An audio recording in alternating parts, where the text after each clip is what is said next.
My name is Vincent Mandalay. My name is Vincent Mandalay. My name is Vincent Mandalay. There was a time, not all that long ago, when my name had been respected, praised, worshipped even, by the critics and elites within the cutthroat world of Hollywood studio filmmaking. Ever since I could speak, I've only spoken in the language of cinema. My earliest memories from childhood all center around my father and our weekly trips to the multiplex, followed by passionate debates over the intricacies of the process by the fireplace. Our time in this world was cut short, as I would lose my father before the start of high school after his failing health and decades of bad habits finally caught up to him. I vowed to keep his memory alive with every movie ticket and bag of popcorn I purchased thereafter. It was my father's reputation as one of the most sought-out editors in the business that allowed me a foot in the door, though not much further. Never one for making friends, my icy exterior did little to win over favor with my colleagues, though teachers and professors would acknowledge my talent while encouraging me to learn the value of teamwork. I resisted them, perhaps out of spite, as the era of auteur filmmakers in which I had grown up in had inspired me to master my skills in all areas of production. No, the stories I wished to tell were too personal, too thoroughly thought out and crafted in my head, for others to be able to help with the translation to celluloid. I thought I could become a lone wolf film crew, a renaissance man of the motion picture. It was my final thesis project that would earn me the golden ticket into Hollywood. A little sci-fi romance called Starry-Eyed, about an astronaut lost out of time who crash lands on a distant world and falls in love with an alien princess. A little high concept for sure, but without the usual smoke and mirrors, effects, and action set pieces that most genre pictures were known for. Instead, taking place almost entirely within an interstellar dive bar. The picture was more of a collage of vignettes, all tied together by a singular love story for the ages.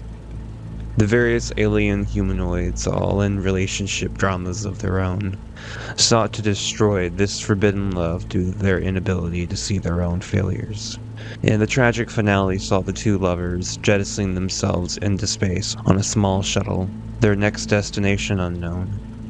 While showcasing it for my college's film festival, it would catch the eye of producers who just so happened to work for the same studio my father once had, Sunrise Studios.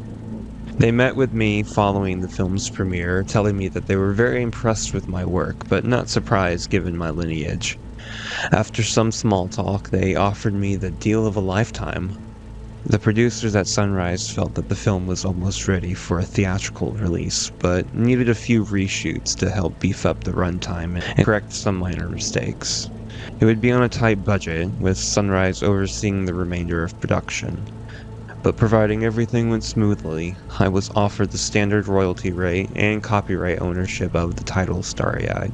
Of course I accepted, and I would eventually end up missing my own graduation ceremony in order to attend the first day of reshoots. It was no surprise to me when the film would eventually earn its fair share of box office success, but it was the critical adoration, the endless universal praise that truly went to my head, fueling my already supremely overfed ego. The film would eventually earn 7 Oscar nominations, though sadly would win none. The crushing loss didn't matter that much to the studio nor I, as such oddities were commonplace throughout Hollywood history. No, we'd already set our sights to the future, determined to annihilate everyone's expectations with our next cinematic concoction. It didn't take me long to find my inspiration. In March of 1980, the once sleepy volcanic mountain of St. Helens, tucked away in Washington state within the Cascade Mountain range, reawakened with titanic force. Within seconds, the entire region felt the pent-up rage of Mother Earth as millions of tons of pulverized rock and ash descended upon the entire region. In total, 57 deaths were confirmed amongst hundreds more left injured or homeless. As fate would have it, just before the disaster, I had found myself doing a bit of light reading on the topic of volcanology and historical eruptions. The fabled story of Pompeii came up naturally, and I became mesmerized by the images of the doomed citizens, frozen in place as they ran in terror from the inescapable power of Mount Vesuvius. I envisioned the same kind of universal love story from Starry-Eyed unfolding during such an eruption set within a futuristic Pompeii. The massive 78 treatment was written in just 3 weeks, and its title, though I couldn't have known it at the time, would go on to become synonymous with one of the greatest tragedies in cinematic history. Pompeii Inferno. Sunrise initially balked at my treatment, saying that it was much too expensive for my second feature and that Starry-Eyes' modest success did not warrant control over such a large blockbuster. They asked for something else, something a bit cheaper, to prove my ability to deliver consistent results. The horror boom, inspired by the wake of John Carpenter's immortal classic Halloween, had undoubtedly inspired me as well, as I've been toying around with the idea of a trilogy centered around a cursed mountainside resort, kind of a Friday the 13th meets The Shining. Tentatively titled Nightmare Resort, the story revolved around the ghost of a medieval knight named Gaul, who is disturbed by the presence of a nearby vacation resort. Standing in his way is his long-lost descendant, now a manager at the resort and the only one with the power to stop Gaul from spreading his demonic legion across the globe. Pitched as a 3-part franchise instead of just one film, to be filmed back-to-back on one continuous shoot, the studio was much more persuasive. They immediately greenlit the project, promising that if the trilogy was a success, then they would reconsider Pompeii. Of course, as we all know, Nightmare would turn out to be another smashing success, both critically and commercially, though it did draw the ire of the pearl-clutching MPAA, a group of unemployed sucker moms who think that blood, sex, and swearing are 3 of the 4 horsemen of the apocalypse. The studio and I had developed what we thought was an innovative release strategy at the time. Release the films 7 to 8 months apart, starting in late 1980, with the first 2 films hitting home video and TV by the time that the 3rd film would be entering into theaters. We had hoped that the hype for each film would drive the success for the next, and we ended up being correct yet again. By the time the final installment of the trilogy entered theaters in the summer of 1982, the hype train surrounding the series would translate into the highest opening weekend for a horror film, and one of the highest of all time up to that point, at over $12 million, beating out Poltergeist and the newest installments of the Halloween, Amityville, and Friday the 13th franchises. For my second Pompeii pitch, I edited my treatment to include fewer characters and less focus on the actual spectacle.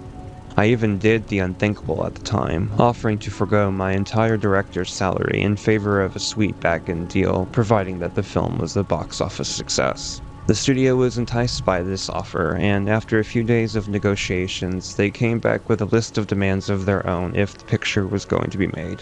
Contrary to their previous statements about budget, now they wanted a bigger focus on spectacle and a large cast that made up the top talent in Hollywood.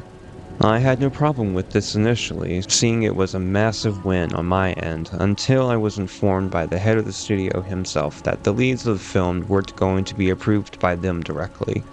A minor annoyance for sure, and I wanted to protest. I was given a list of actors and actresses that the studio saw as bankable, though to be honest, most of them inspired zero confidence. The female lead would eventually go to the actress that had been lead of the Nightmare Resort trilogy, Evelyn Furrow. Having picked Evelyn myself for the Nightmare films, I relished the idea of establishing a working relationship with her as her career continued to take off. Unfortunately, for various reasons, the list of names for the male lead dwindled down until there was just one. Salary disputes, schedule conflicts, lack of interest. Hell, two of them even came down with pneumonia the day of the audition.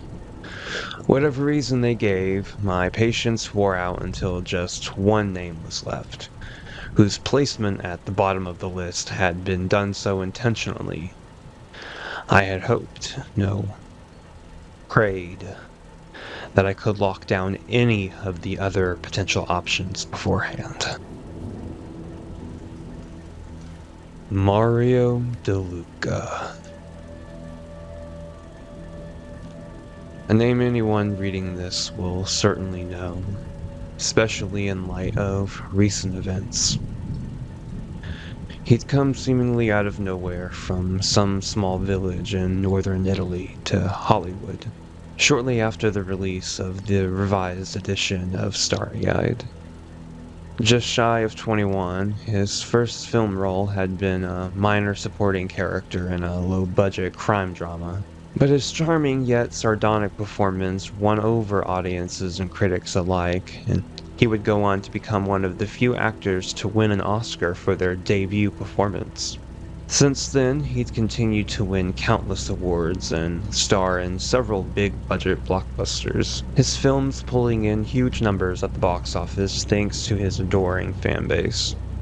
By all accounts, I should have been thrilled to have such an esteemed actor in my film, not to mention his huge and dedicated fanbase willing to support every project with consistently massive results. Better still, he was an incredibly attractive young man with a slim but athletic physique, although considered a sex symbol by many. His humility and commitment to social issues had won over even the harshest critics, and his background in sailing and engineering allowed him to overcome his himbo persona that had won him so much acclaim. Everyone fell for it immediately, except for me. Why was I the only one that saw it in the beginning? He was a good one. An actor, that is. I'll give him that much credit. First meeting would be right after the Oscar ceremony in which he'd won his first award. Outwardly, he did nothing wrong or disrespectful to offend me. Quite the contrary. His warm compliments of my film seemed genuine, and I myself had admittedly been impressed with the performance of the fresh-faced newcomer. I think it was his eyes. The eyes are the windows to the soul. A popular saying, no doubt. One told by my grandmother to my father, and so on to me. This is true. Then there was nothing that I could decipher from the soul of Mario DeLuca that night. His smile was bright, his tone was pitch perfect, and he had just dropped his now trademark island off the coast of Tristan da Cunha story that would become one of his signature hits. Almost every box was checked off but one. Those eyes. They were this unnerving shade of brown, almost black, with his irises practically indistinguishable. The kind of eyes that had a tendency to follow you no matter which direction you went. Stoic and unchanging, they were the kind of eyes that burned straight through to your soul, resisting any and all attempts by their owner to simulate emotion. It seemed to bother him that I didn't immediately respond to his charm with anything other than approval. I could feel the gears behind his head moving, attempting to reverse course, eventually settling for heaping more praise upon me and my father's work.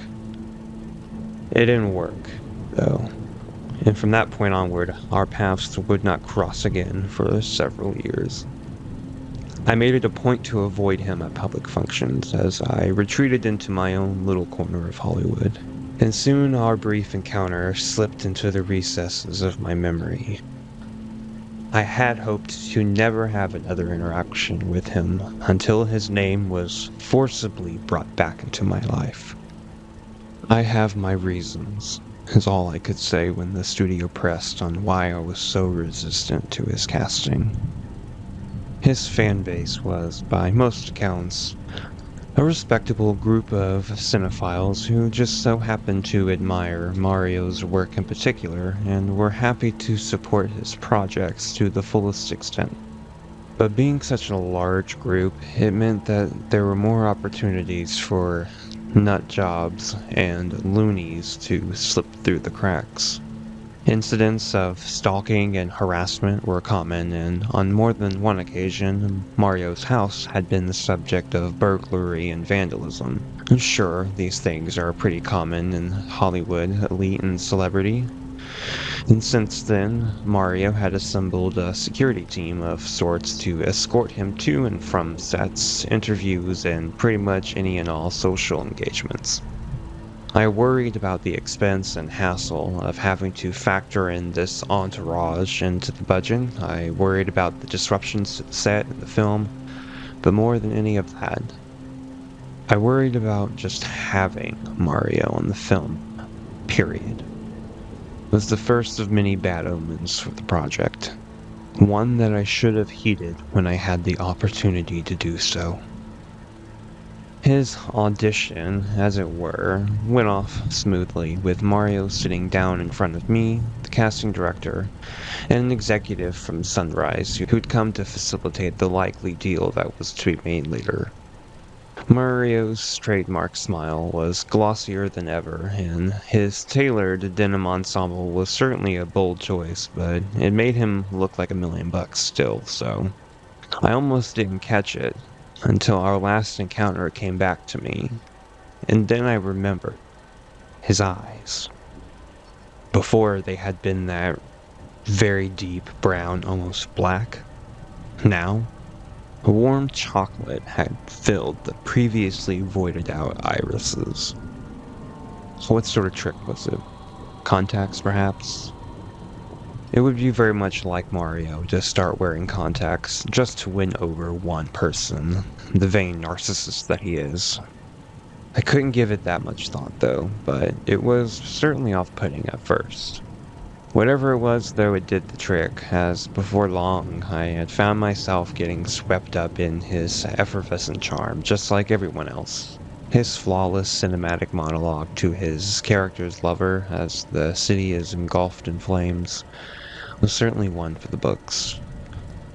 He was so committed, so in tune with the character and the emotion of the scene. One could have easily believed the audition tape was part of the film if it had been placed in it. I could tell that he studied the script, as he delivered the dialogue flawlessly while ad-libbing a few lines of his own that I was a tad jealous I had written myself.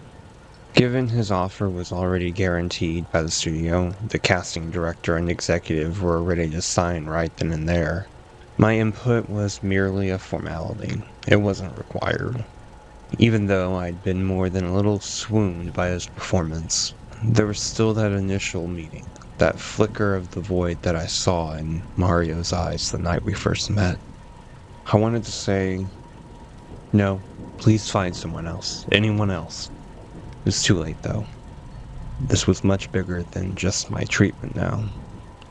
Money was being spent. Sets had already been constructed. The Hollywood hype machine was already in motion.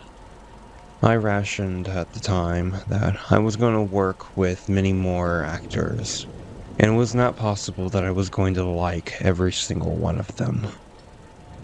Mario was just one of the many bad eggs I would come across in this line of work. And there wasn't even anything bad about him. It was entirely my paranoia alone and nothing else. I'll fully admit to that. So what did it matter that we had to work together for this one project? I signed off on the deal, just eager to get production started as soon as possible, but requested a meeting alone with Mario right afterwards, just to talk about the character and some other stuff. His entourage looked rather annoyed with this request, but Mario waved them off effortlessly, and soon we were alone for the first time. There's been much printed in the media since all of this has come to light about our meeting that day. I can tell you his cunning charm had certainly worked wonders, as all traces of that initial encounter were all but erased. The preceding years had certainly been good to both of us, and I was happy to stay in my own little corner while he continued his swift descent to the top. No shady back-end deals were made, and certainly no plans were discussed about what would eventually transpire. I simply wanted his input on the character, what he liked, disliked, his permission to add the improvised lines to the script, and one final question about why he wanted to be involved with the project. His answer was swift and to the point, as if memorized beforehand. Who wouldn't want to be a part of one of your films? Your father was one of the people who truly made the movies we all love. He helped put together so many classics. And you? You became an Oscar-nominated auteur director with your debut film. With this movie, you and I, we could become immortal. He said with the verve and veneer of the best car salesman alive. When you flash a mug like his and smile like you've just fallen in love for the first time, how could anyone resist that charm? With casting in place, an estimated budget of around $45 million secured, the entire Seattle backlot of Sunrise Studios completely transformed into a cyberpunk rendition of the Italian countryside. Pompeii Inferno would officially commence production on July 23, 1983, with an expected release date in the summer of 1984. It would be going up against big Hollywood titles such as Indiana Jones and the Temple of Doom, Friday the 13th Part 4, and a little indie picture that you may have heard of called Ghostbusters. Competitive release schedule for sure, though I was more than confident that our original piece would stand out against the standard studio sequels and franchise fare. The first day of shooting went off without incident, and would follow suit the next few weeks. Mario and Evelyn, by all accounts, got along swimmingly. Their chemistry was off the charts, honestly. So passionate that you truly forgot you were making a movie whenever they were on camera together. It was quite the experience to witness it in person. Seeing two of the most talented actors of their time bringing my screenplay to life. The crew speculated endlessly about a potential affair going on behind the camera, while the studio executives were already formulating a PR stunt involving the supposed couple following the end of production. The studio had truly spared no expense when it came to set and production design. And there had been a fear in the beginning that it may have been too big of a gamble to make on an untapped IP. But ever since Mario had officially signed on, the studio had been practically radio silent, deferring to mine and sometimes his direction when any issue arose. It wasn't until the first month of shooting had wrapped that the trouble began. It all started over dinner, which would later be called the Last Supper by the trades. We just started filming the initial eruption of the volcano, and after 10 hours of being covered in both fake and real sweat, ash, and dirt, the entire cast and crew and I were ready for bed. But not before a lovely last-minute supper prepared by Mario himself.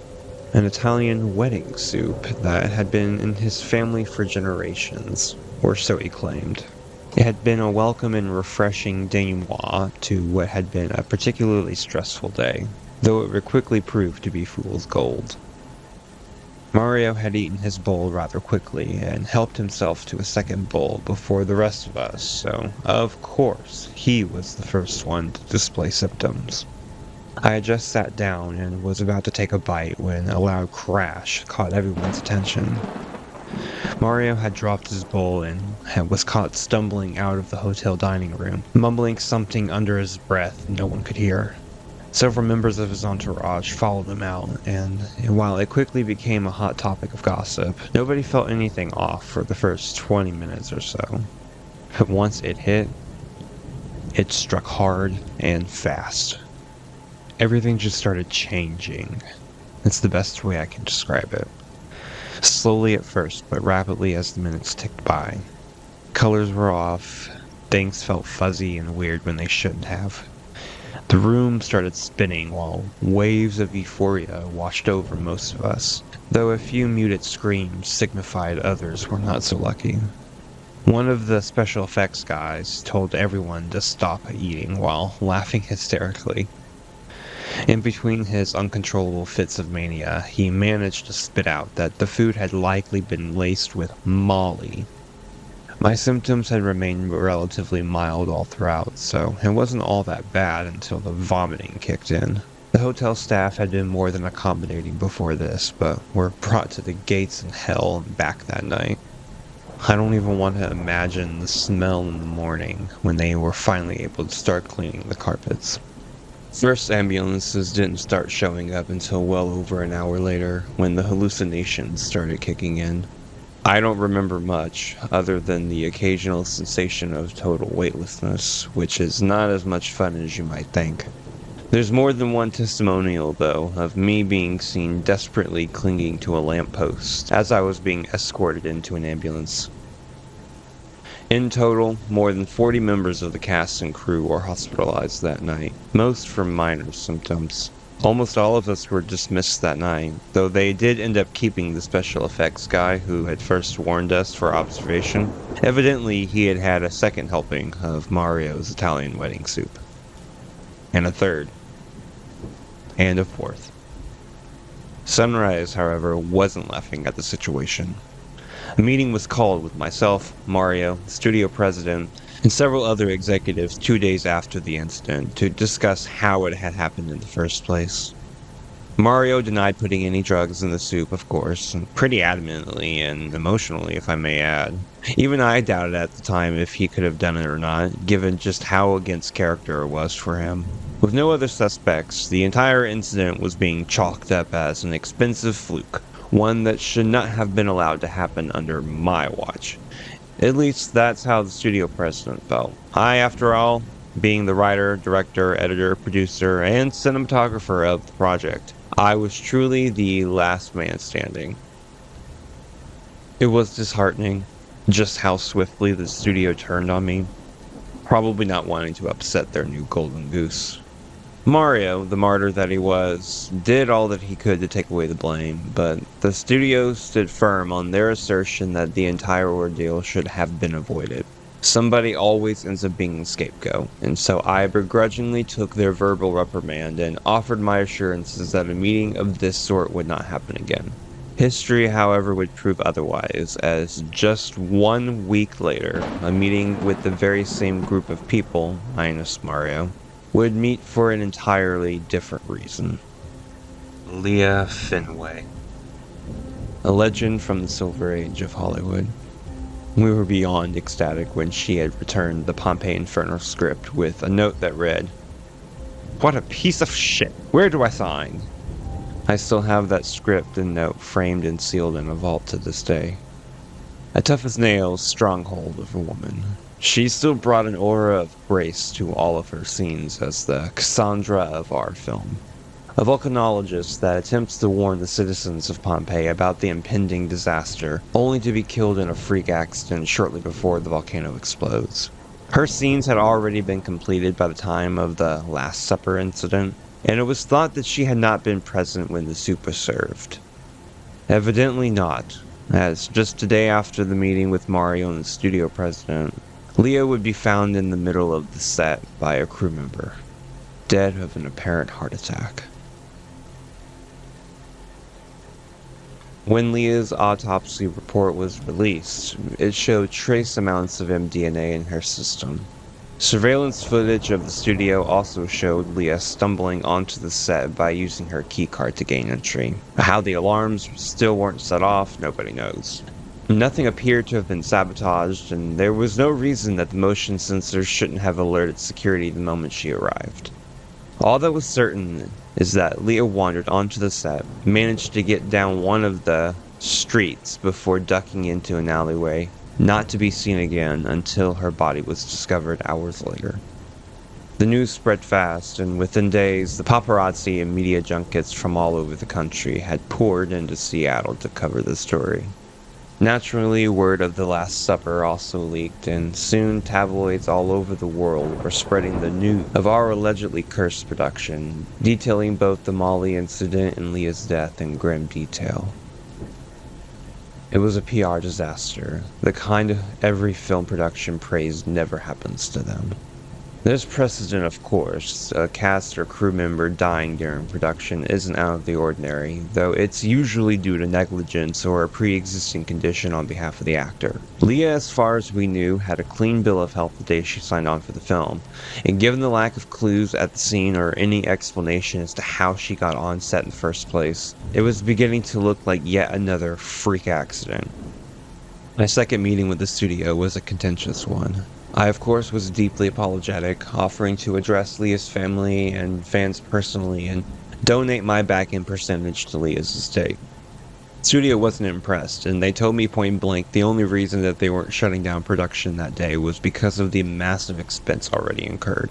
As is customary, the studio had already planned out a long promotional campaign over the next year that included tours of the Pompeii set, toys, costumes, and multiple endorsement deals. This time, there was no beating around the bush, no slap on the wrists. It was made abundantly clear that no more incidents were going to be tolerated going forward. This would be my second strike, as it were.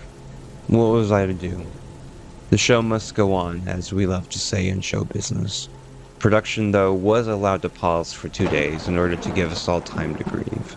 Leah's family, which had mostly consisted of her many adopted children, hounded the set every day from that point onward, determined to take down both the studio and me along with it. Threats of a lawsuit floated around, but nothing had come of it at the time. The once joyous and playful atmosphere had quickly devolved into a near constant state of mourning and paranoia, everyone wondering who or what would happen next. And that, of course, brings us to the final day of production, collectively called V-Day by the trades and the survivors that were there that day. My big eruption scene. It was time to lay waste to the carefully constructed town of Pompeii with a series of controlled explosions that were to be filmed from 10 different angles. This would be the picture's money shot. It should have been the icing on the cake. A special effects heavy extravaganza to cap off the end of the film. The preceding days leading up to the final day of shooting had gone by uninterrupted, and there was a genuine feeling amongst the crew and I that the worst was finally behind us. Several actors whose roles had already finished decided that they would leave early rather than stay behind, no doubt spooked by Leah's sudden passing. It's hard to remember any of the good times before the Last Supper.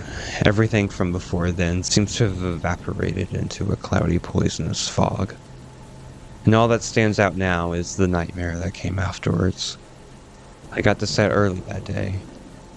There had been a deep pit in my chest the entire week. A constant fear of another disaster just waiting around the corner. Most of the cast and crew had moved on. Evelyn was doing most of the back-breaking labor of boosting morale. She had a real knack for just lifting about everyone's spirits, being a good set of ears and a shoulder to lean on whenever she was needed. Still, I was scared, petrified even. I told security to be on high alert, though the 3 checkpoints to get on set did little to ease my nerves. It was nice to cruise specific parts of the set before everyone else showed up, especially when trying to get inspiration for a scene. That day, I was just enjoying the peace and quiet. That part of the city had already been struck with molten debris and thus was already in a state of disarray. Piles of crushed neon and styrofoam rubble lay in just around every direction, and the flickering lights had still not been turned off from the previous night. It was eerie, to say the least, made worse by the fact that Leah had just been discovered only a block away from this site. I looked upwards towards the scale replica of Mount Vesuvius, instantly imagining the peak blowing straight off, allowing the raw heat of planet Earth to come spilling out. I stood still and closed my eyes, basking in that misty early morning, allowing myself to find some comfort in this last pocket of peace before the storm clouds moved in permanently. Without thinking, I took out my camera and snapped a photo of our recreated volcano, on my very last frame no less. This photo was truly worth 1,000 words, and many would go on to compare it to the famed last photo of Mount St. Helens right before its eruption.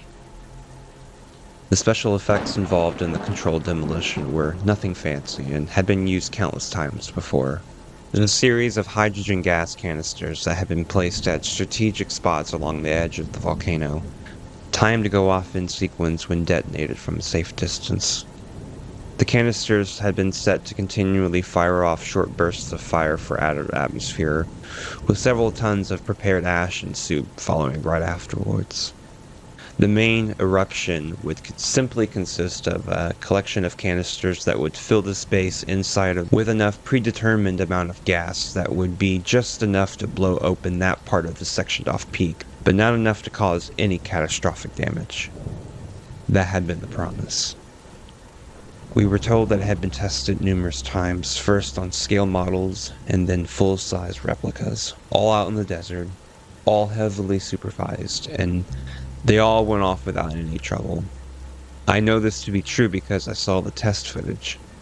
The margin for error had been so thin that not once did I or anyone else suspect anything like V-Day could have ever happened. The scene we were filming that day was to feature Evelyn witnessing the main eruption from her mountainside villa, only for it to be engulfed by the pyroclastic cloud. The twist would be that Evelyn would dive into a pool at the last moment and swim safely to an underwater bunker where she'd be rescued by Mario later.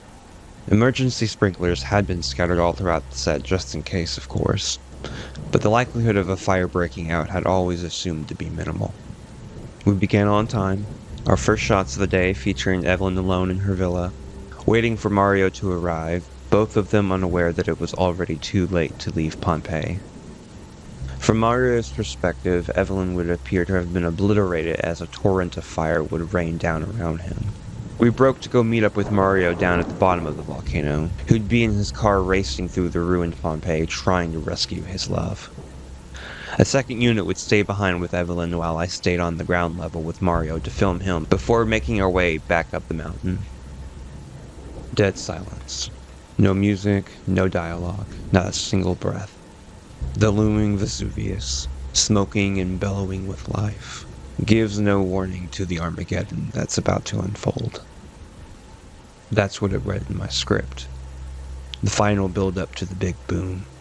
The big boom would commence on my word, just 3 beats after the word action. Everyone was in place. Our special effects guy was standing by to begin the sequence. Mario looking almost unrecognizable and much worse for wear for once, if only due to the excellent makeup effects work done by our team. From behind the wheel of our mounted car, he flashed a thumbs up that he was ready to go. I did the usual director bit, announced places, confirmed everyone was safe and secure from the blast, and then took a long, deep breath before initiating the countdown. 3, 2, 1. Expecting a boom, right? Yeah, so were we. Nothing had happened though, not yet at least. There was no explosion, no fire, not even the slightest hint of smoke. I immediately called cut and asked for our special effects guys to go check out the canisters, to which I got no response. I called out again over the radio, but still nothing but radio silence. Panic was quickly settling in with everyone, so I gathered some of the crew to join me to figure out what exactly was going on. Mario joined us in a golf cart, and we began making our way up the volcano when it finally happened. There was no warning, no rumble, no smoke, nothing. Just an unearthly silence, followed by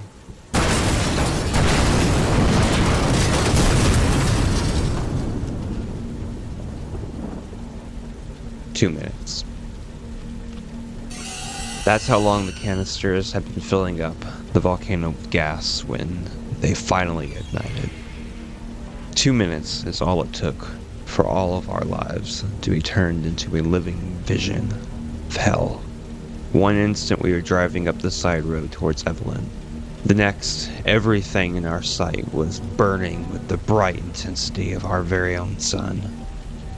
The earth shook harder than I ever thought possible as my vision dissolved into a messy blur of black and orange.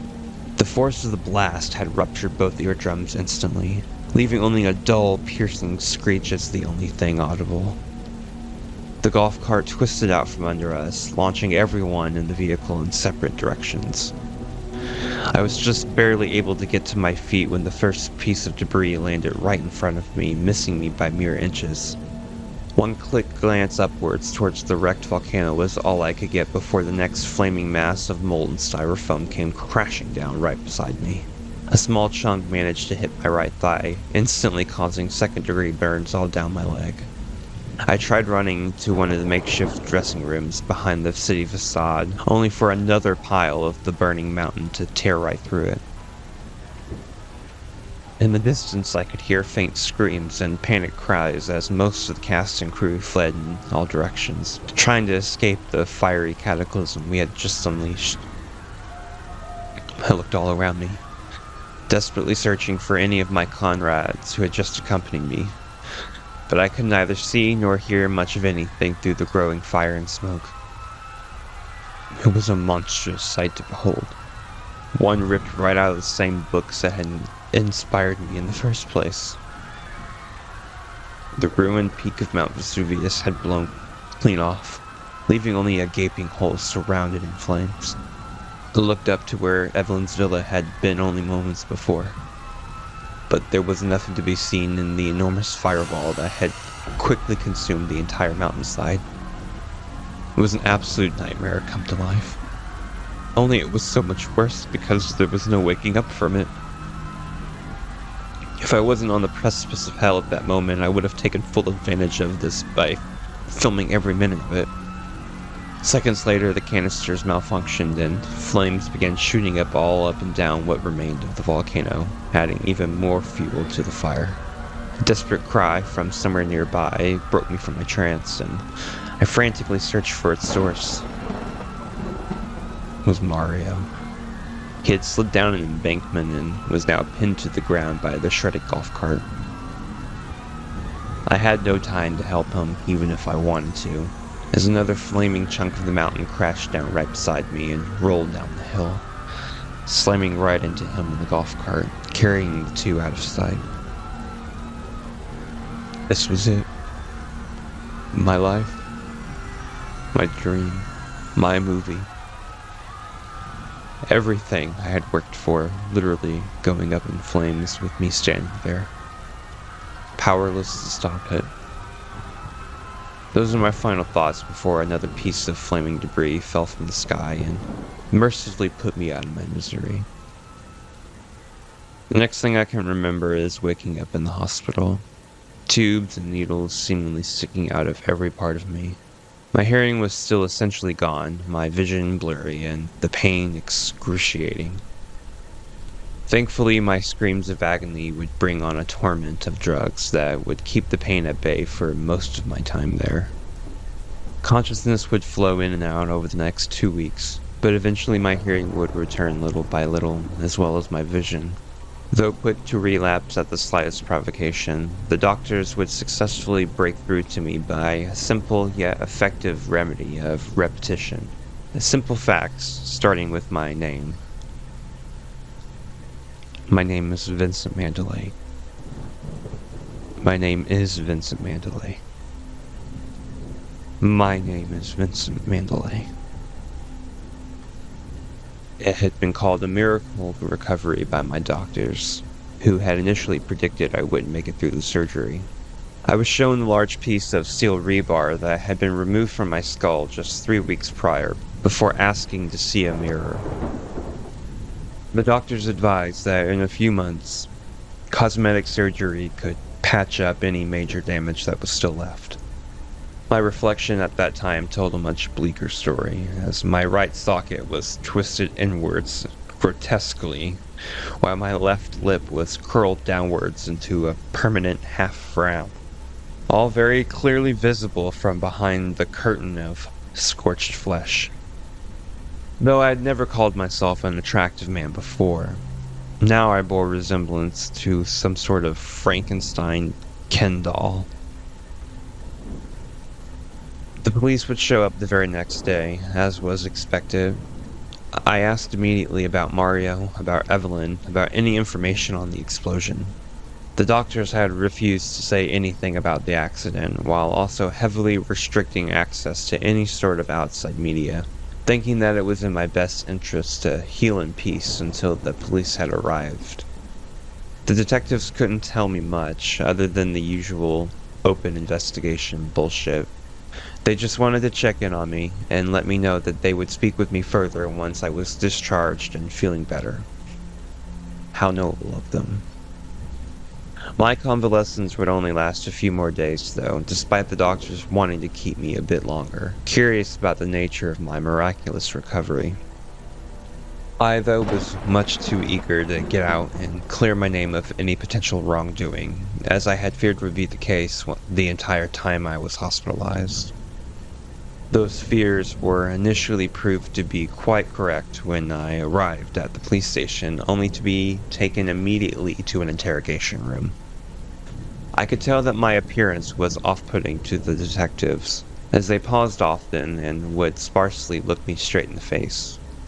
I did my best to maintain an easygoing facade, but it quickly crumbled as the interrogation wore on.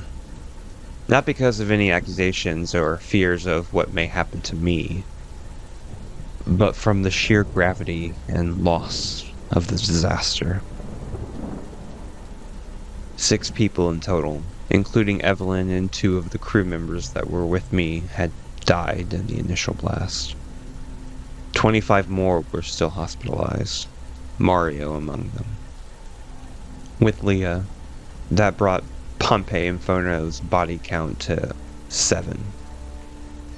6 of the 7 bodies had already been retrieved and identified, with Evelyn's body being the last still unaccounted for. It was relentless. It was pure agony. Each piece of information only driving the knife in deeper. The entire studio lot had caught fire due to the explosion, and the marginal sprinkler system had only brought enough time for an evacuation of the lot. By the time the firefighters arrived, though, there was little that they could do outside of putting out the smoldering ruins. Outside the front offices and one soundstage, the studio was writing off the entire lot as a loss.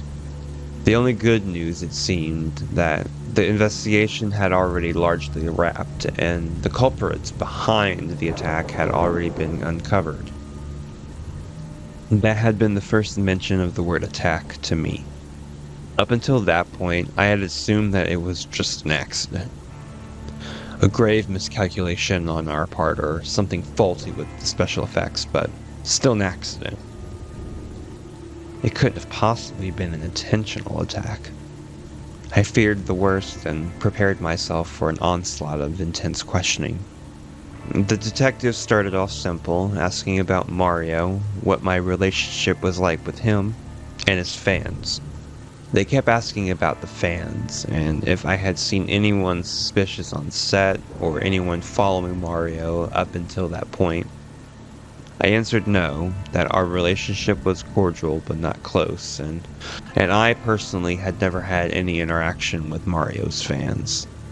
The detectives pressed on, asking questions about the studio, the hiring process, and then about the special effects involved in the explosion, and who was involved in that area of the film.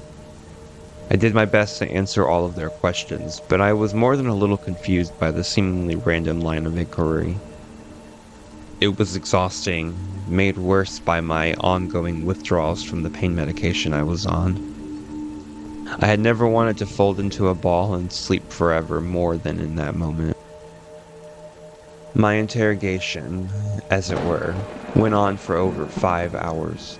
During that time, the detectives would try to play me against Mario, trying to get me to confess, stating that they knew everything and that Mario would definitely talk once he was released from the hospital. But it didn't work, because there was nothing to tell. I had nothing of value to add to their investigation other than what I had already told them. I had no motive to want to blow up my own movie set, and I was defiant towards the end, finally throwing down the lawyer card in order to end the relentless questioning. As I left, though, I was warned that the detectives would see me again should they uncover any lies or holes in my story. The ensuing weeks blurred together, each day spilling faster into the next. Reporters, tabloids, friends, and just about everyone else in between lined out outside my door. That first night alone was the worst. I was finally able to get the full story. At least what was being made available to the public from various newspapers and tabloids. Intentional sabotage. That's what the police in the studio were saying. The Last Supper incident, Leah's death, the eruption, it was all connected. All part of some dastardly conspiracy to take out America's golden boy and the studio and employees that worked with him. Mind you, that's what the official story would end up being at the time. From surveillance footage, eyewitness accounts, and an internal investigation by the studio itself, it had been determined that a cell of extremists had infiltrated the production and plotted to destroy the film in the studio. Why, you may ask? Well, that's the question no one was ever able to really answer, at least not conclusively. They did find over 10,000 photos of Mario, myself, and the rest of the crew amongst the accused's possessions, along with that bizarre manifesto about bringing a fire of brimstone and horror to Hollywood. They made a lot of fuss about it in the press, but I'm not sure why, as it was essentially illegible and they only ever managed to decipher a few recognizable names and vague threats. What is known, though, is that security cam footage did catch several crew members moving in and out of the Vesuvius set throughout the days leading up to the disaster during non-working hours. Tracing back the footage, they were able to go and trace the group to the same hotel that most of the cast and crew were staying at, including Leah. Further analysis of this footage from that night also revealed the same group of people loitering around the lobby and car lot during this time, only for the footage to conveniently cut out right before Leah's actual disappearance. That seemed to be a common theme in my eyes throughout the unfolding investigation. Convenience. How convenient it had been that the crew members staffed with setting off the explosion had also been the ones a part of this dastardly conspiracy. How convenient they were the ones that were caught loitering in the lobby prior to Leah's disappearance. How convenient it had been that various pieces of evidence, such as Molly, were found inside of said crew members' hotel rooms. And how convenient it had been that Mario and I, the alleged targets of this insidious attack, had both miraculously survived what should have been life-ending injuries. A series of coincidences, none of them suspicious on their own, but when looked at from afar, paint a picture that leads right back to one person and one person alone. So why did nobody see it but me? You know, truth be told, I don't blame you for believing his lies. He was an incredible actor after all, and the attack story certainly made for salacious headlines that captured the hearts of millions of fans across the world. Though fringe outlets and conspiracy theorists would endlessly speculate as to the root cause of the disaster, Mario and his reputation would survive the fallout completely unscathed, and that does include his pretty face. Yes, his case had also been called another medical miracle, just as mine had been. Second and third degree burns had covered 75% of his body, along with a nearly severed left leg. The leg would never fully heal, and he would walk with a noticeable limp from that day forward. And if you looked close enough, you could still see some residual scarring. A small price to pay, of course, for becoming the new poster boy of Sunrise Studios. Together, you and I could become immortal. Those had been his final words to me during his sales pitch right before production had started. As the years went by and my own injuries began to heal, I found myself pondering those words over and over again. An analysis of the ruins of the set had shown that the trapdoor that Evelyn was supposed to have fallen in through was activated, though an exhaustive search for her body had never turned up any results. What did he do to her? What had he promised in return for all of these murders? And what fate would eventually befall myself? Had he included me in some sort of deal with the devil, so to speak? At the time, I was determined never to find out. I never visited him after my release, nor did he attempt to visit me after his. I had failed to listen to my gut when I had had the chance, and now 7 people had paid the ultimate price. I was determined to never let such a grave miscalculation happen again. My own fall from grace was thankfully a swift and merciful one.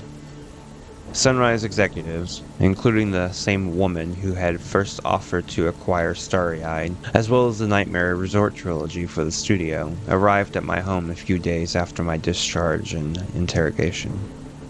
She was kind and polite, but to the point when detailing the fallout of the financial consequences of V-Day. Pompeii, of course, had been permanently shut down and was in the process of being written off as a tax liability. Due to it being shelved and unseen by the public, the studio stood to make most of its money back. The entire Seattle lot, however, had been condemned and was scheduled to be demolished completely and sold. Various lawsuits had also been filed by both survivors and victims' families, with many more soon to come. The studio was in a bind, and with relentless bad press and pressure from outside mounting, it had been decided that our working relationship could no longer go forward. Perhaps unsurprisingly, I didn't try to fight it or even negotiate. The deal that they presented to me was more than favorable, with a nice 7-figure sum in exchange for canceling the remainder of my contract, as well as an additional 7-figure offer for the complete ownership of Starry-Eyed. They had offered the same for each of the Nightmare Resort films, but I would decline on those. I could foresee the potential value of the horror property, having already benefited greatly from the fandom that had developed around the trilogy. Starry-Eyed, though, that had been the catalyst for everything. My career in Hollywood, my introduction to Mario, the eventual production of Pompeii.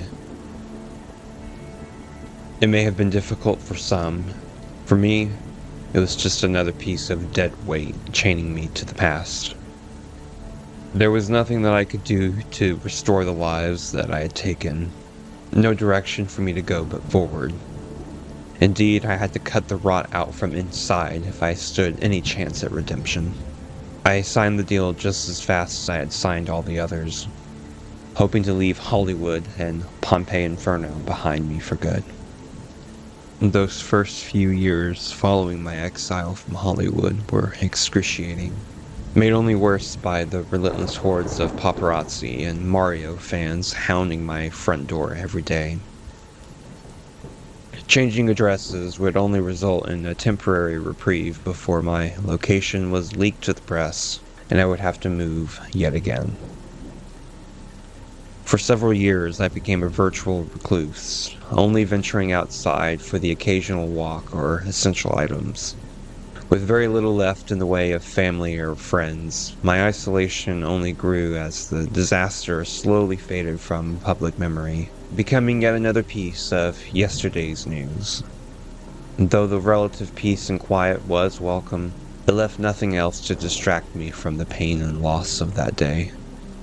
The guilt ate through me from inside, my dreams haunted by the smoldering faces of all of those who had lost their lives because of my movie.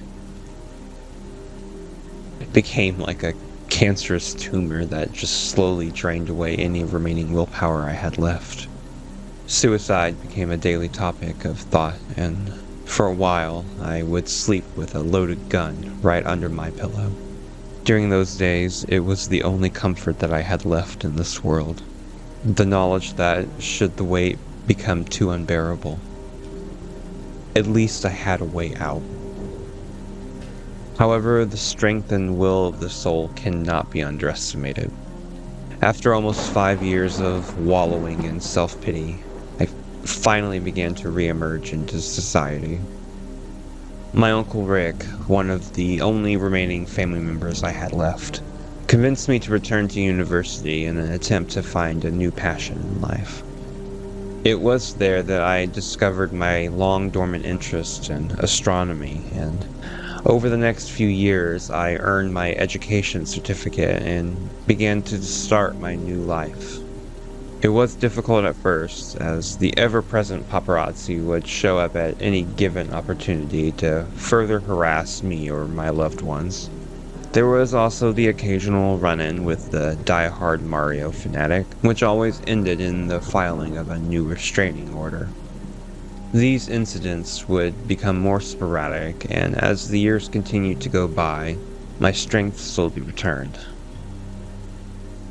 Day by day, hour by hour, I found myself again. And that's how my story should have ended. But as we all know, that's not what happened. Through sheer willpower and determination, I had managed to pick up the shadowed remains of my life and rebuild them into something new. It was exhilarating, giving impassioned lectures on the nature of the cosmos and sparking conversations that lasted for hours after class had ended.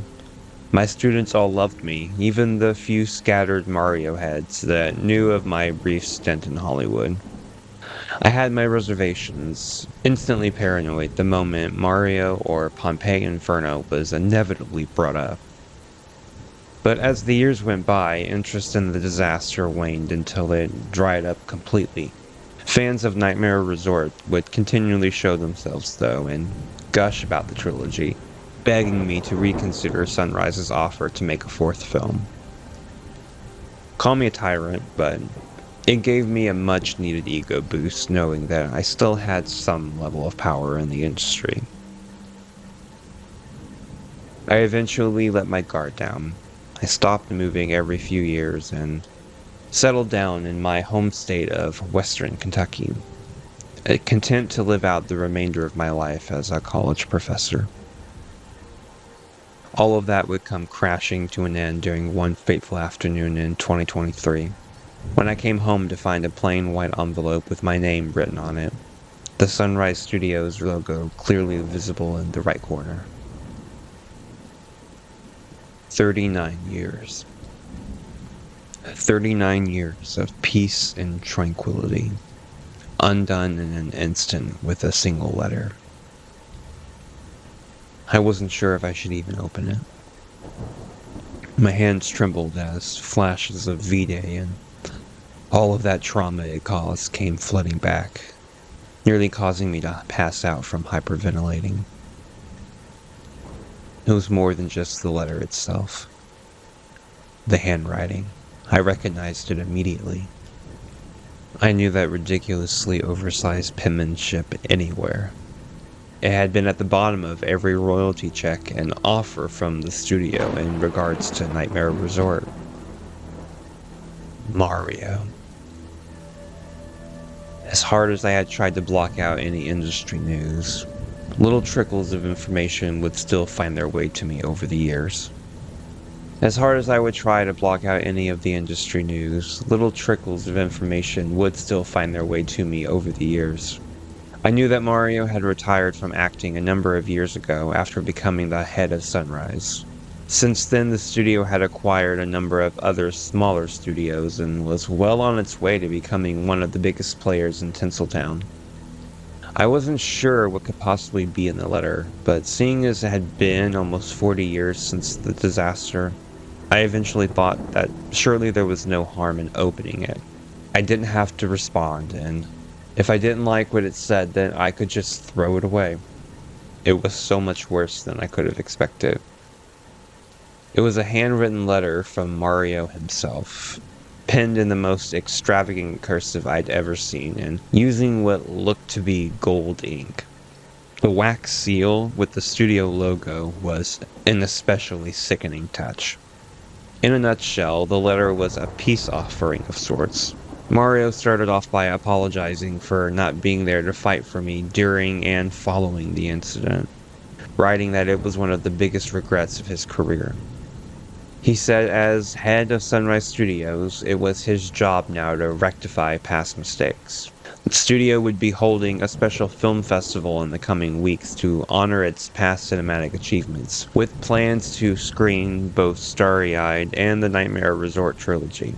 He wrote that the studio planned to make the screening a tribute to the films and creators that helped build the studio to what it is today. Moreover, Mario stated that he had personally written the letter to ask me if I was willing to present my films during the festival. It was quite insidious, actually, his scheme. On the surface, it was an entirely harmless invitation back into a world that I had left behind decades ago. It's so easy to say in hindsight that I should have known it was a trap. As far as the rest of the world was concerned, the culprits behind the attack were long dead, and Mario's legion of loyal zombies had seen their numbers shrink considerably over the years. Surely the worst was behind me, right? The allure of Hollywood and the silver screen had truly never left me, and I still kept my father's memory alive with monthly trips to the movies and a massive personal library of films that could easily outmatch any video store if any still existed. Included in the letter were instructions to claim vouchers for plane tickets, and should I accept the invitation, the studio was fully prepared to pay for all other expenses during my trip. I could lie to you and tell you that I wanted to say no, that my gut instinct warned me that this was a horrible idea, potentially fatal, and just to shred the letter and move on with my life as I had done all those years ago.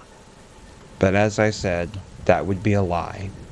The truth is that I did want to go. Not to satisfy my own bruised ego or to settle some imaginary feud with a man I hadn't seen in 40 years. My desire to seek the truth, while never truly dead, had dimmed considerably over the years. I had done well with my life since, far more successful than I had ever been as a director.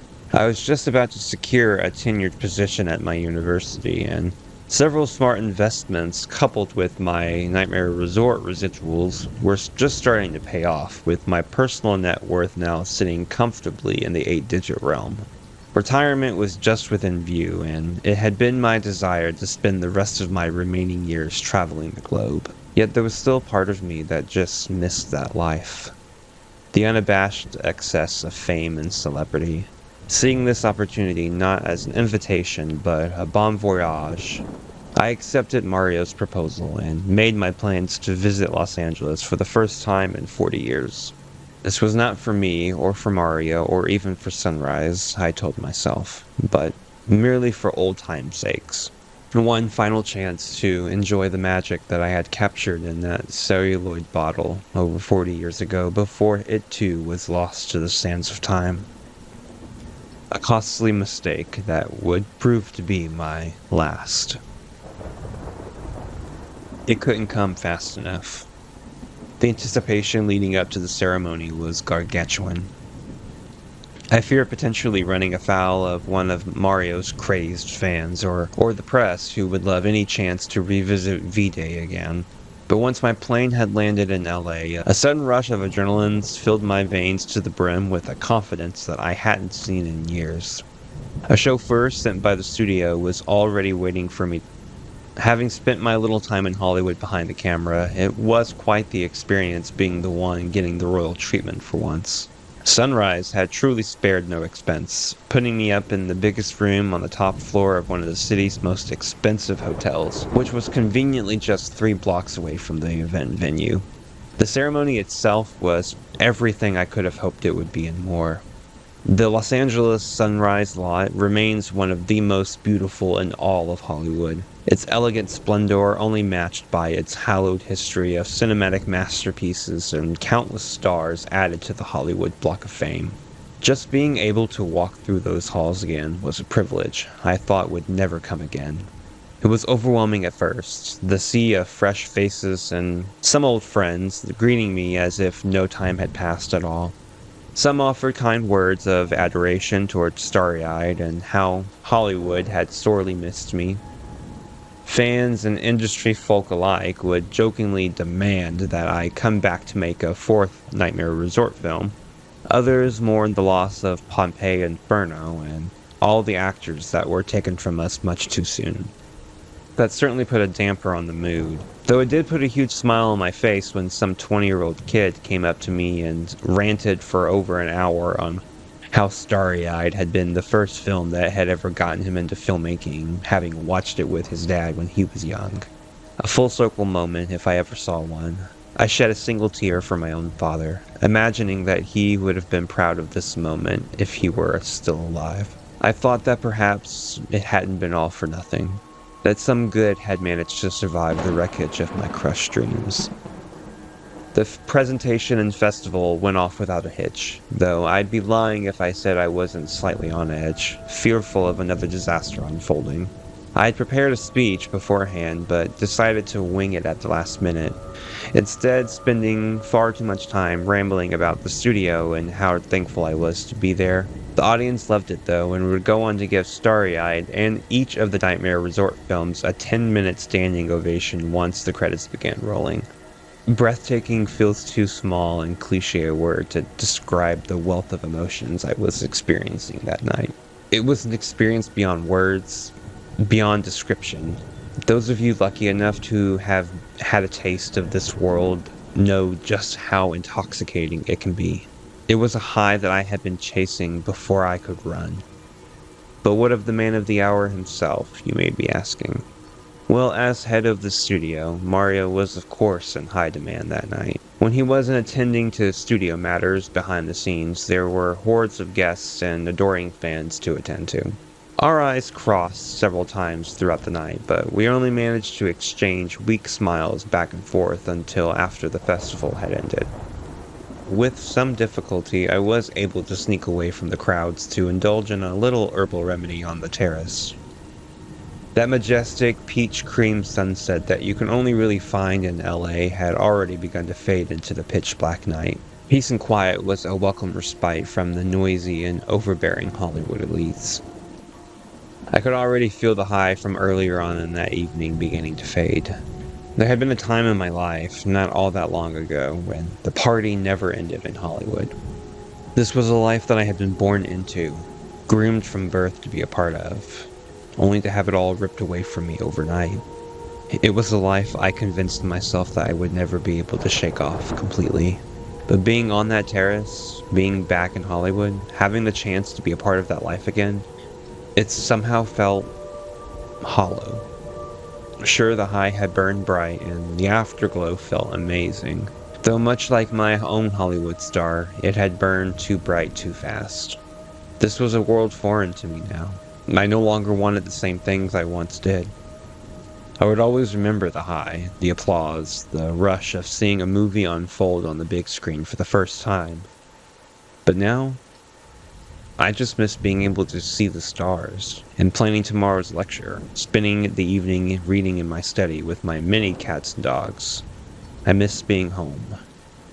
Of course, Mario would choose that moment of all moments to finally make his grand entrance. Professor Vincent Mandalay. It's been a long time. Even after all of these years, he still spoke to everyone as if he were always on camera, always giving a performance. Maybe he was. Maybe none of us ever got to know the real Mario DeLuca. Journalists, influencers, talking heads across the globe have tried in vain to untangle the enigma of Mario DeLuca since this has all finally come to light. I myself question if there was ever even a man to know, a soul to seek behind those lifeless black eyes. If there was, I think I came pretty close to seeing it that night. If you've come to ask me about Nightmare 4, then the answer is no, I said, half jokingly, half seriously.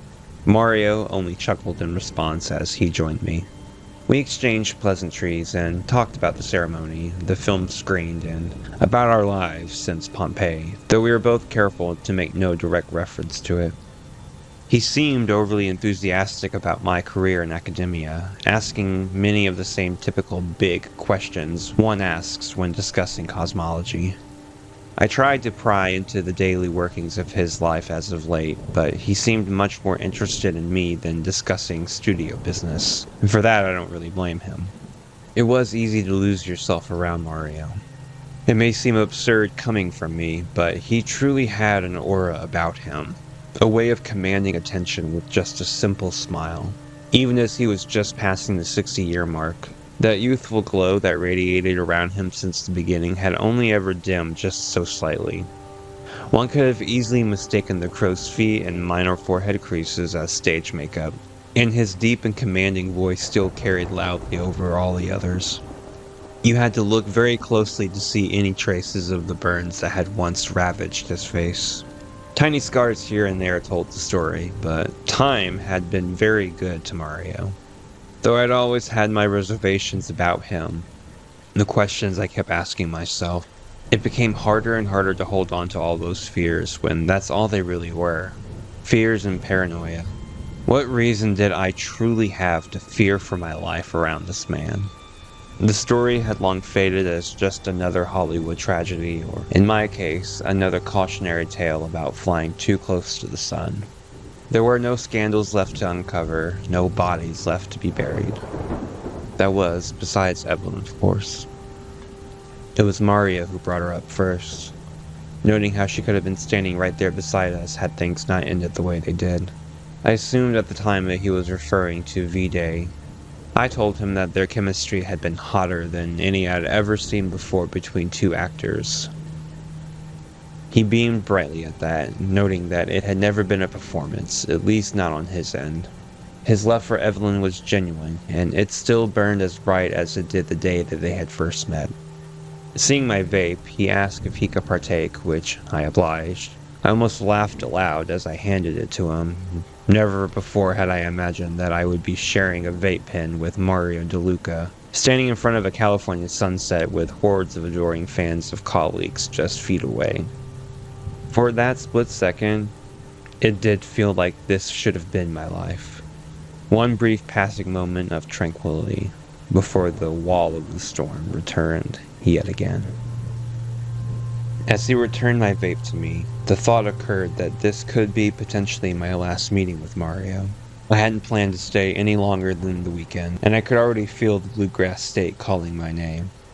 Still, a small spark of curiosity was desperately clinging to life, and I knew that this would be my last chance to ask any of the dozens of questions that I had for him. Of course, he would never admit to being a part of the disaster, even if he had been involved, so outwardly accusing him or even asking him about Pompeii was strictly off limits. It only took a few moments, though, for me to think of the perfect question to ask him. Mario, do you think you could tell me about the island of Tristan da Cunha? He'd probably not been expecting it, though he looked pleasantly surprised by the line of questioning. He just laughed under his breath before pausing, perhaps trying to recall the last time he had even told this story. It had been one of his classic little anecdotes that he loved to rehash over and over again just to annoy the press. Whenever asked what the secret to his success was, or how he maintained his youthful good looks, or what the secret was to his medical miracle, he'd usually respond with something along the lines of, "Oh, it's a little family secret hidden off the coast of Tristan da Cunha." Almost no one took it seriously, laughing it off as just another one of his many quirks. He never elaborated on it when asked, and he eventually moved on to some new catchphrase. For me, though, it was yet another missing piece of the Mario jigsaw puzzle I had never even come close to finishing. If I would never know the truth behind his lies, I would at least secure this one little secret, this last mystery that had always drifted in the periphery of my mind. He didn't look back at me as he spoke, choosing to keep his gaze straight forward as his story unfolded. Tristan da Cunha is a small archipelago located off of the coast of South Africa. Its only town is the most remote inhabited settlement in the world. The only way on or off the island is a 6-day ferry trip from Cape Town. Just under 250 people live and work on this island.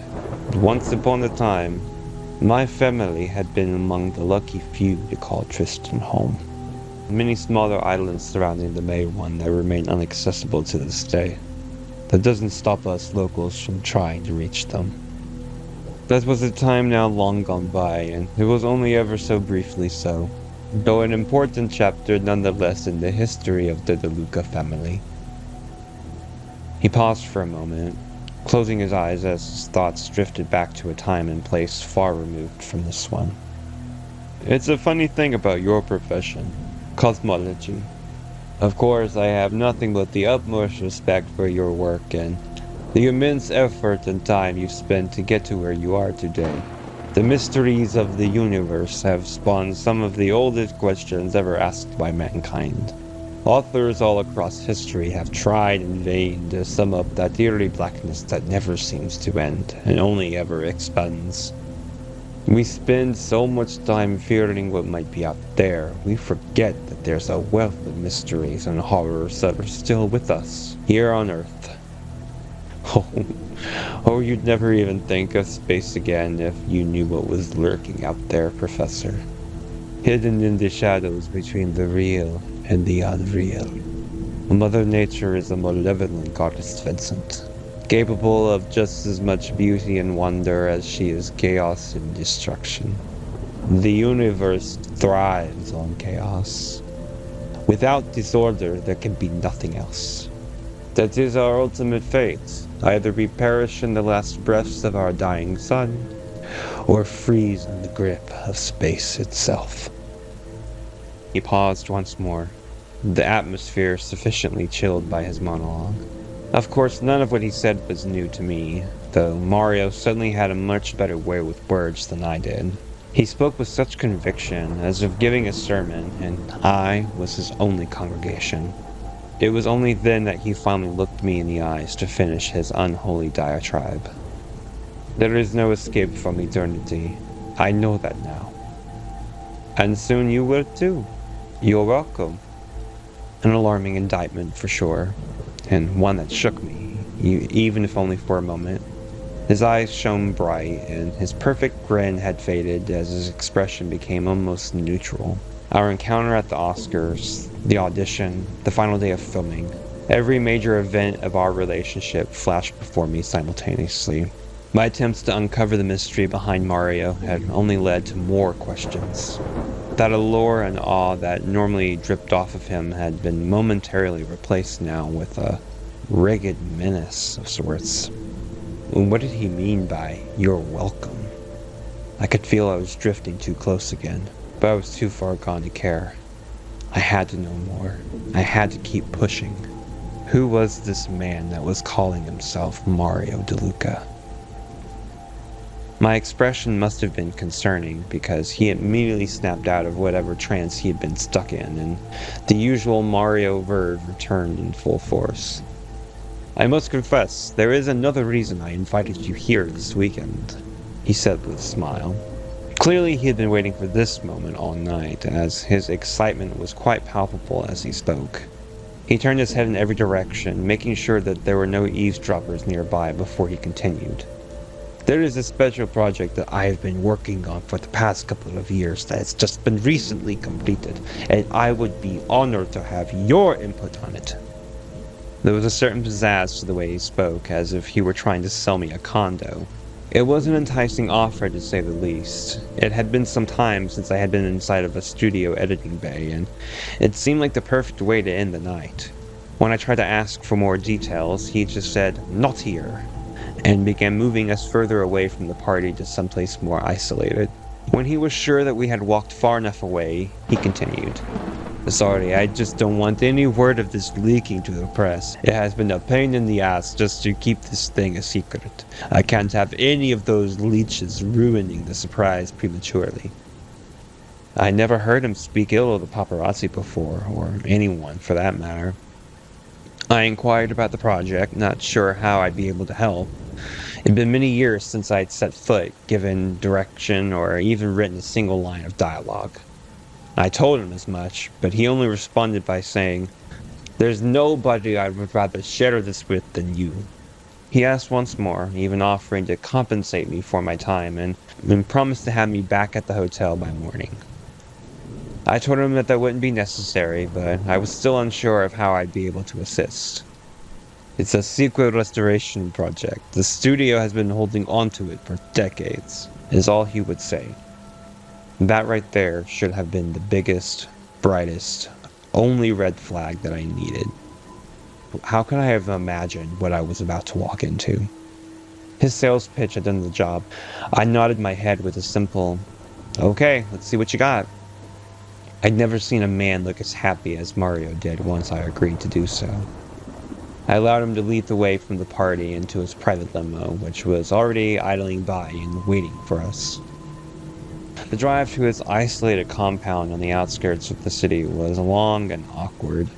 Though Mario tried in vain to keep up the conversation, I was happy to just spend my time gazing out the tinted windows, catching tiny glimpses of the city that I used to call home. His mansion wasn't nearly the gaudy, oversized monstrosity you would expect from such a wealthy and successful Hollywood elite. Jettisoning modern trends for a sleek, brutalist minimalism, his compound looked more like the office of a new tech startup than a house. The only real bit of flash or excess was the ornate marble fountain that greeted us as we pulled in. The figurehead appeared to be sculpted in the shape of a Greek goddess of sorts, with her arms folded behind her and her face permanently etched into an expression of deep sorrow. Walking past it, I couldn't help but become mesmerized by it. Mario took notice and praised it as one of a kind, commissioned by yours truly. I chuckled slightly, but there was something unnerving about the statue. Something vaguely familiar about the face, the cheeks, the eyes. It was so surreal, like a memory from a dream. I couldn't put my finger on it before Mario called me inside, and I was forced to break my gaze, but not before stealing one last look. The modest exterior matched the cavernous and largely empty interior. Our voices echoed loudly off the black marble walls, and the icy chill in the air was a welcome relief from the stiff and smothering Los Angeles smog. Floor lights were placed strategically every few feet, giving the main living area the look and feel of an art gallery of sorts. Mario offered to make me a drink, which I eagerly accepted. I had expected his usual entourage to accompany us, but outside the chauffeur that had taken us here, it had been just the two of us since the festival. "Oh, I let everyone off for tonight. I didn't want anything leaking. It's so hard to trust people these days," was his response when I asked about the staff. We talked for a little while longer, apologizing for the umpteenth time and exchanging memories of working on set together. A conversation drifted to Evelyn, Leia, and all the others. Mario was especially forthcoming when discussing Evelyn, almost bringing himself to tears when describing the intimate moments that they had shared together on set. Like before at the party, I could feel the mask of Mario DeLuca slipping. Maybe it was just the booze and the buzz. Wanting to lighten the mood, I asked about this special project he drugged me all the way here for. His face lit up like Christmas morning, and within seconds he was leading me downstairs into his private screening room. Every actor, director, and big shot in Hollywood has one, myself included. My curious nature wouldn't stop me from asking questions, but Mario kept deflecting, not wanting to ruin the surprise beforehand. I kept begging, guessing that it must be some old archival project from the studio's golden days. Technical details on the conversion from film to digital, any big names of any actors I might recognize, anything. His final words to me as we entered the viewing room have been seared into my memory, stuck on replay ever since that night. "Stop asking questions, you'll ruin all of the fun. Trust me though, you wouldn't believe the sacrifices I had to make to get this project together." It was all worth it, though, in the end, even if just for the movie. Think about this moment more than anything else. Those final few seconds before we both sat down and the lights dimmed all the way, allowing the darkness to fully envelop both of us. I think about if I was given the chance, would I flee? Run frantically up the stairs and away from the man who'd been the architect of my demise since the day we first met? Escape by that point was impossible no matter what. The drugs he had laced my drink with saw to that. My vision had already started to sway, and my head fogged up before the lights went down. Woefully, whatever he'd put in my drink wasn't strong enough to put me completely out. It was just enough to keep me incapacitated and unable to look in another direction without great difficulty. I tried to say something, but all I could muster was a weak moan before the overhead projector sounded off, and the film began rolling. It started off with just a blank screen, and a low-end rumble in the background to build to attention. From just under the rumble, harsh discordant strings began to filter in, one layer at a time. Like the face of the statue outside, there was something uncomfortably familiar about the music, but I couldn't place it as hard as I tried to at first. The music began to swell louder and louder as tiny fissures began to open up within the black screen. In between the studio's classic logo, violent shades of red, orange, and yellow swirled around, the music and tremors blaring so loud that it began to shake the seats. Just as it was starting to hurt my head, the screen shattered into dozens of pieces of molten rock, with only a few remaining pieces left to spell out the name of the film that we were about to watch. That was when I remembered. It happened a second too late, right before the title reveal. I remembered because I had written this very opening title sequence before, 40 years ago.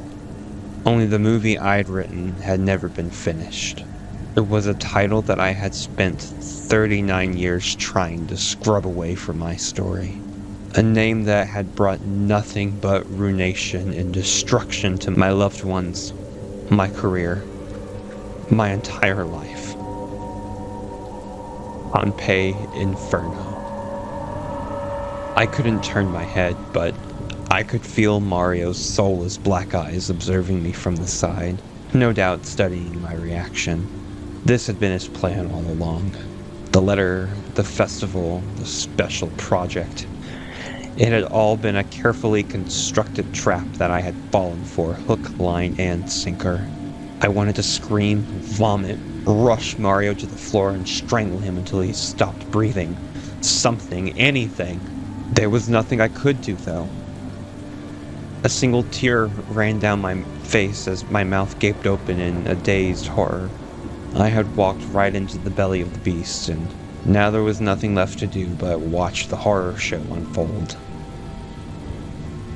Seeing Pompeii in all of its glory on the silver screen was so many things at once.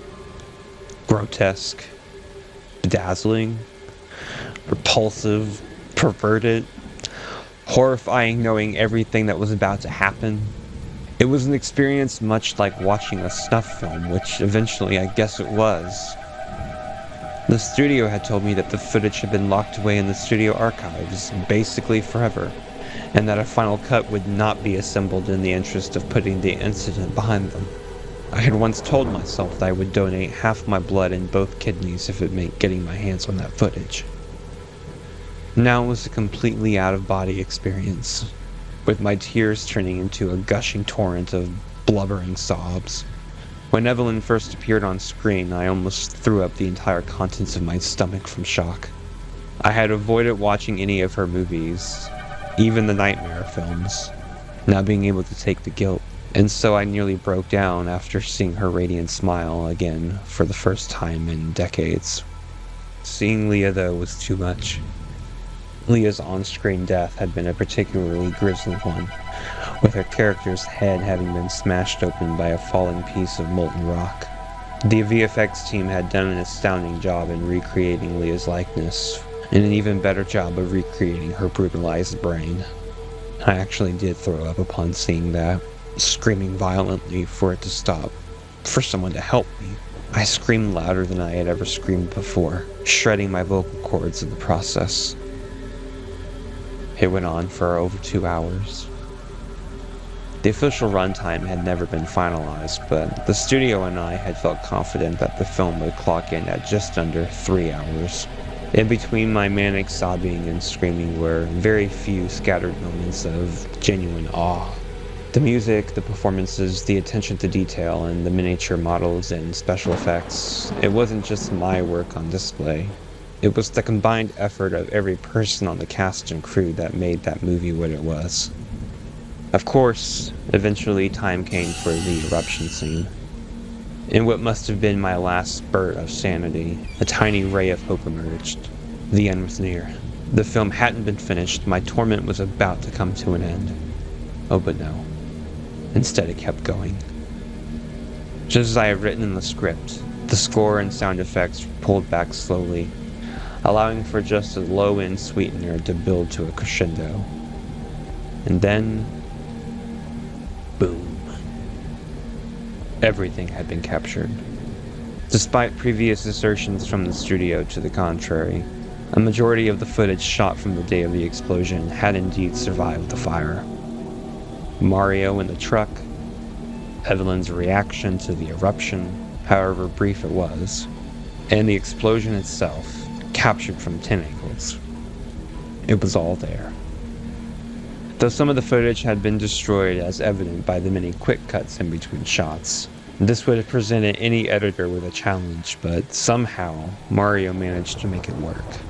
No doubt new footage had been filmed clandestinely over the years. There were shots of Mario racing up the mountain, establishing shots of the cabin, aerials of the devastation as it unfolded, all scenes that hadn't been shot, at least not by me. Those last scenes were what would finally crack my crumbling psyche. It was Evelyn.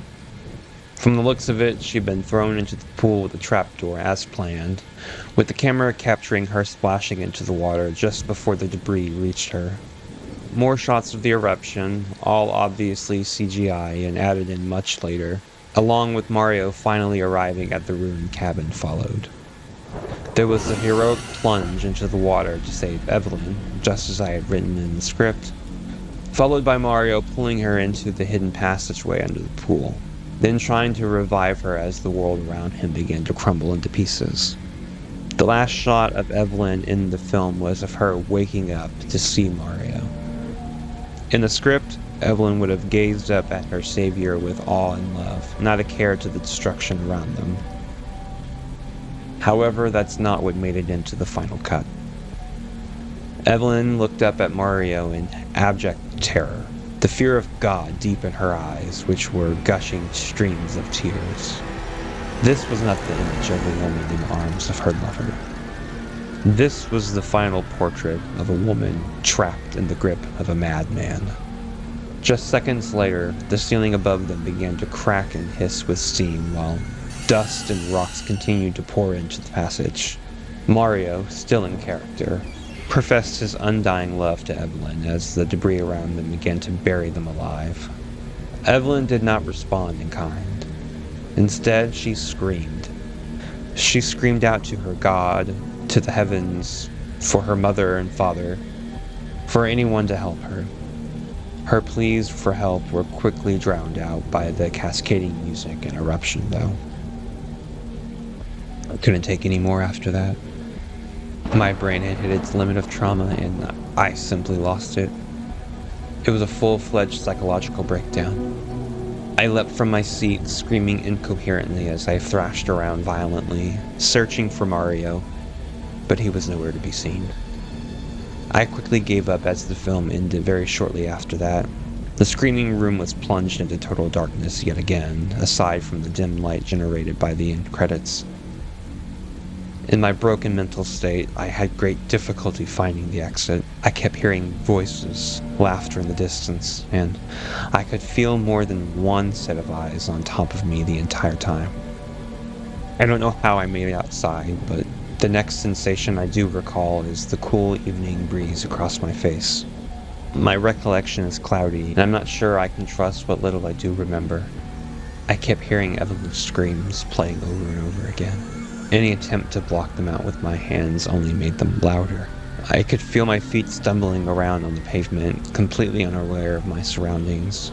The last thing I do remember before blacking out was crashing headfirst into a mound of dirt, which I would later find out was someone's garden. I could hear sirens in the distance, but they weren't getting closer. They were getting further and further away.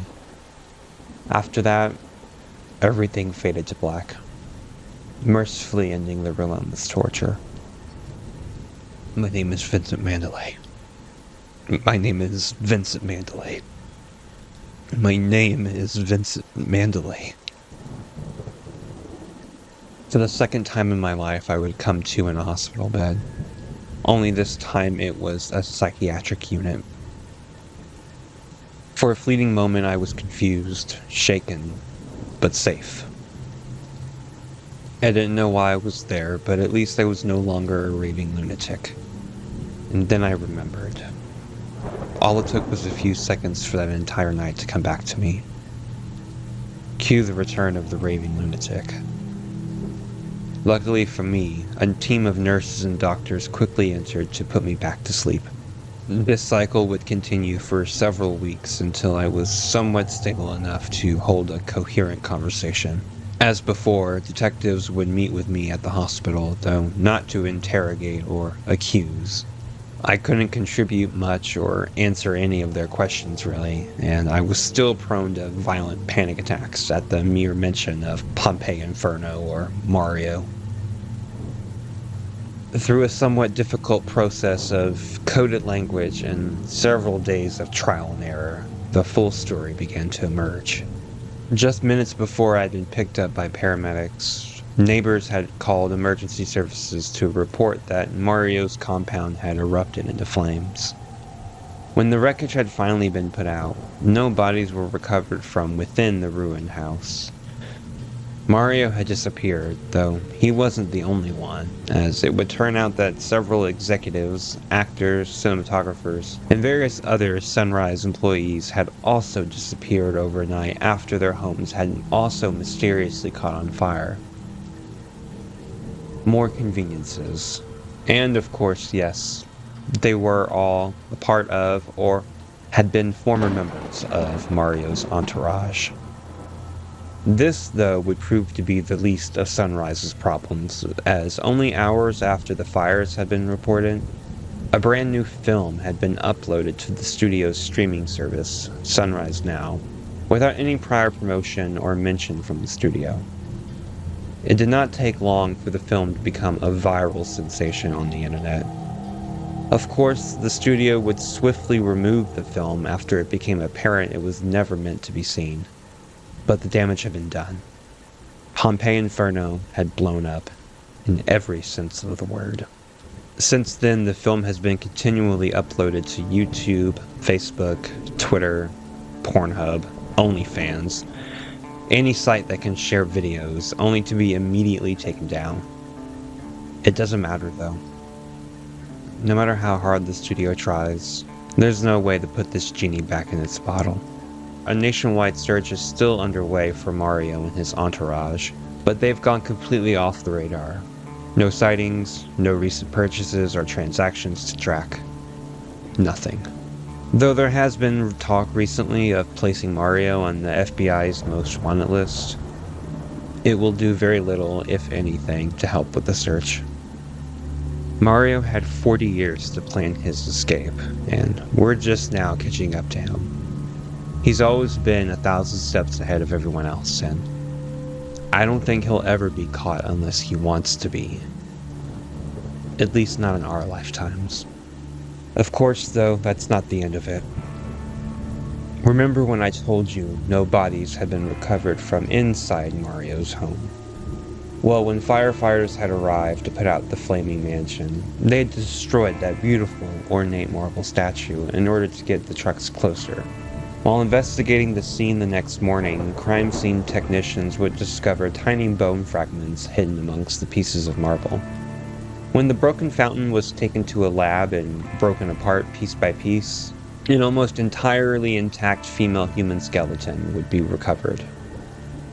As of writing this, they had still not confirmed the DNA records that were compared to some of Evelyn's surviving relatives. But if you ask the internet forums and comment sections, it's pretty obvious whose skeleton that is. Yet again, history was repeating itself. And even though nobody had died officially this time, each new revelation ripped out another piece of my soul, allowing fresh pain to fill the wound. I had to be sedated several more times before the questioning would finally be put to an end by my doctors. The police never came back, and I was able to fill the remaining details in from the occasional gossip amongst the staff or the news when I was allowed to watch it. In the wake of all this new information, Mario's fan base had completely fallen apart.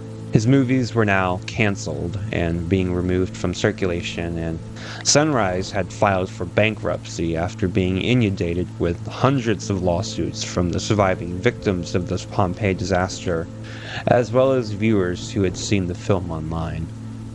There's been speculation recently that the studio might have to begin selling off properties or even shutter after settling the lawsuits, which would be quite the reversal of the studio's recent fortunes. I remained in psychiatric care for just over 2 months, until I was able to convince the staff that I was stable enough to re-enter society. The panic attacks have lessened in intensity, but not in frequency. In fact, it seems I'm more easily triggered as the days go by. It could be the mere mention of a volcano, anyone named Evelyn or Leia, or just the occasional article that keeps getting written, because people haven't heard enough of this goddamn story yet, it would seem. Again, the life I had worked for so hard and fought to protect for decades had been shattered overnight by Mario DeLuca. My university had been sympathetic, but practically forced me into an early retirement, complete with a pension. It didn't matter, though. I had no intention of ever going back to class or interacting with the rest of society. My shattered psyche could not handle any more exposure to Mario or his horrific crimes. There's already been talk of a movie based on the disaster, along with the countless video essays, documentaries, and late-night talk show segments that have already been devoted to this incident. Fucking movie. Jesus. I haven't had any interactions with anyone outside of my delivery drivers and the occasional messages from friends. There's little for me to live for now. Not with the chaos and destruction I've helped cause, even if unknowingly. I've tried unaliving myself several times, but I back out at the last minute each time, too much of a dirty coward to take that final plunge. Most days I wish I had died in the explosion all those years ago, along with Evelyn and the others. I think about why I survived in the first place, pondering Mario's last words to me and the little information I had been able to glean from him in our few hours together. I think about Mario, how magnificent his grand plan had been, how calculated, how large his network must be in order for him to have pulled this off so flawlessly. If this does end up becoming a movie, it'll definitely make one hell of a story. For the first time in my life, I entered therapy. A colleague from the university was finally able to break through to me and convinced me to talk to a professional, even if it was just over video chat. The session started rough at first, with me ending several of them prematurely after having a panic attack. Slowly, just as before, I found my inner strength returning to me little by little. My therapist ended up being one of the good ones. This fresh-faced young college grad who convinced me to start journaling for the first time. His eagerness to help me find stability and get back into the world is the only reason this story even exists in the first place. This has been a work in progress, but I'm finally ready to share it with you all. So you can hear the story from me once and for all. No cameras, no smoke and mirrors. Just me, my words, and you. You can believe me if you want, or you can choose to believe the conspiracy theorists who claim I've been a part of the operation the entire time. That I am a willing accomplice to terrorists, and my breakdown had been nothing more than a well-staged performance to throw off suspicion. I don't care what any of you think. All I can do is share my story and try to move on. So I'm finally casting this story to the internet. Well, it would no doubt be dissected, criticized, and accused of being fake, and eventually lost amongst the sea of other stories and accounts. Everyone thinks they know the truth, and everyone thinks that this story is finally over. But I know better. Mario's not done with us. Not yet. I don't know what his next trick will be, or when he'll make his next grand appearance, but one thing I do know for certain is that he won't stay hidden forever. Eventually, his narcissism and his need for recognition for his grand scheme will lure him out from wherever he's hiding. Maybe it'll be tomorrow, maybe it'll be next year, maybe it'll be 10 years from now, 20, who knows? I don't know who or what Mario DeLuca was, but I intend to find out. Maybe he'll continue to get the better of me, and my fruitless searching will only end years from now with my own death. There's no way I can ever recover enough now to rejoin society, to live out my remaining years in peace. I don't want to anyway, because you see, I have a new goal, a singular desire that's completely taken over my life recently. I've never been one for sailing, nor the ocean in general. Large bodies of water have always deeply unnerved me, and for good reason. Mario was right about one thing, that our oceans contain many more mysteries and regions that mankind will never see. Perhaps it's for the best. There are some places that we are not meant to explore, some mysteries better left undiscovered. I've purchased a rather large and expensive yacht, one I think Mario would have approved of. I've been spending the last few months devouring every bit of information related to sailing, currents, weather forecasts, emergency preparedness, everything. By the time I've posted this story, I will have already set sail. I've left behind my estate to be divided amongst those as in accordance to my will. I've arranged for lawyers and caretakers to manage my affairs until I can be declared legally dead. I have no intention of returning from this cruise. So this will be my final words to you all. To the fans who've sent your warm wishes of a speedy recovery throughout the years, you'll never know just how much your kind words have helped drown out the sea of hatred that's come my way ever since this mess first started.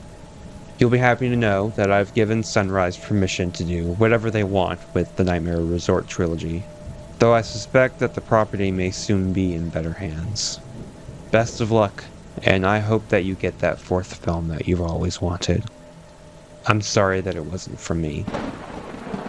My friends and family, especially my uncle, I hope that you can find it in yourselves to forgive my sudden departure. My estate will take good care of you, Uncle Rick. Don't worry. It will be hard at first, but trust me when I say this. It's for the best. I will miss all of you, and for the remaining days I have left, I will carry each and every single one of you in my heart, and will look to all of you when in need of strength. As for me, this is the end. I don't know where I'm going to set sail first, but I do know where I'm going to go last. When it's safe, when I feel enough time has passed, I'll set a course for the South Atlantic, to this little remote island off the coast of South Africa. If you're thinking about trying to find me there, you'll find travel to and off the island to be rather difficult. But if you're up to the challenge, and you feel brave enough to make the journey there, then maybe one day I'll see you again. Maybe you're already there waiting for me. I hope you are, Mario. I hope you are.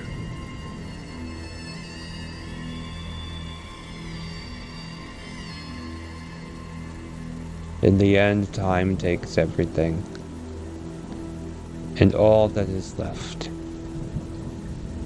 is darkness.